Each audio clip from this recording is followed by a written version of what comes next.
I dette tipset skal du få se hvordan du kan bruke Copilot til å finne riktig tid og planlegge møtene dine.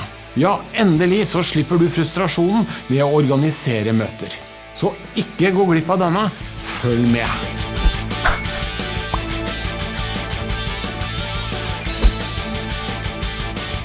Hei og velkommen til et nytt fredagstips. I dette tipset skal du få se hvordan du kan bruke Copilot til å finne tid som passer til møter mellom en eller flere deltakere. Du kjenner sikkert til hvor vanskelig og tidkrevende det å organisere møter som skal passe inn i alles kalendere. Ja, det kan være en skikkelig utmattende og frustrerende jobb. Men nå kan du endelig bruke Copilot til å automatisk finne en tid som passer for alle. Som alltid det enkelt å få til selv, ja, så lenge du har Copilot da.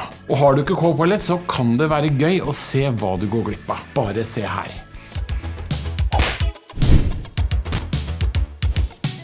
Du kan begynne med å starte opp Outlook på maskinen din. Inne i Outlook kan du klikke her øverst på Copilot-ikonet. Da får du frem denne flotte hjelpemenyen fra Microsoft med mange forslag til handlinger som du kan få Copilot til å hjelpe deg med. Men før vi begynner å planlegge møte med Copilot, så ta deg gjerne noen sekunder til å abonnere på YouTube-kanalen vår. Her får du ferske nyheter og tips hver eneste uke.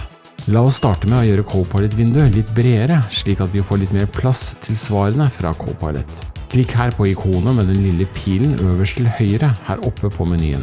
Og vips, så har du og Copilot litt mer armslag på skjermen din. Stilig, ikke sant? Da er vi klar. Med dette eksempelet tenkte jeg å vise deg hvordan du bruker Copilot til å planlegge et møte med en kollega.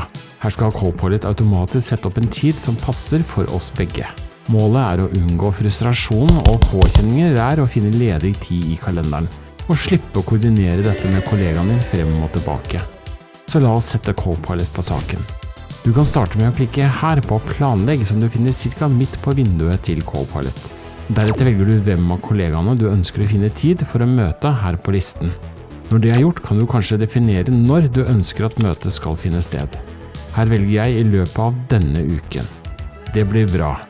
Send meldingen til Copilot her når du er klar. La Copilot jobbe litt, så ikke bli utålmodig. Her kommer svaret. Jeg og Copilot har funnet et godt tidspunkt for et møte. Torsdag klokka 8 til 8:30. Det passer fint. Er du også fornøyd med tidspunktet og dagen som Copilot har valgt, kan du sende det direkte til kollegaen din ved å klikke her på send i svaret. Tøft, ikke sant? Ønsker du å endre noe i møtet eller legge til mer informasjon i møteinnkallelsen, klikker du her på rediger.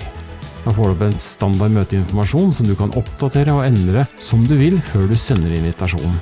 Her kan du for eksempel legge til møterom og agenda. Klikk send når du er klar. Vil du ha med flere på møtet, og la Copilot gjøre jobben med å finne et tidspunkt som passer, ja, da kan du enkelt legge til flere deltakere her i meldingen før du ber Copilot finne tid. La Copilot tenke litt før du får svaret. Ja, og så enkelt det altså å finne riktig tid og riktig sted med Copilot. Ønsker du å finne et annet tidspunkt som passer bedre, det bare å endre promptet her i meldingen slik som dette.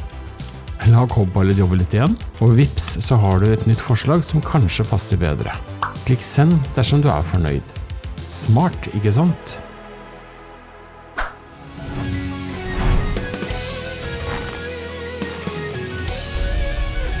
Det var alt vi hadde for i dag. Takk for at du så på. Likte du tipset og vil se flere tips fra oss, abonner gjerne på YouTube-kanalen vår.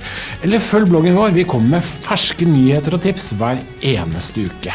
Vi ses i en annen video.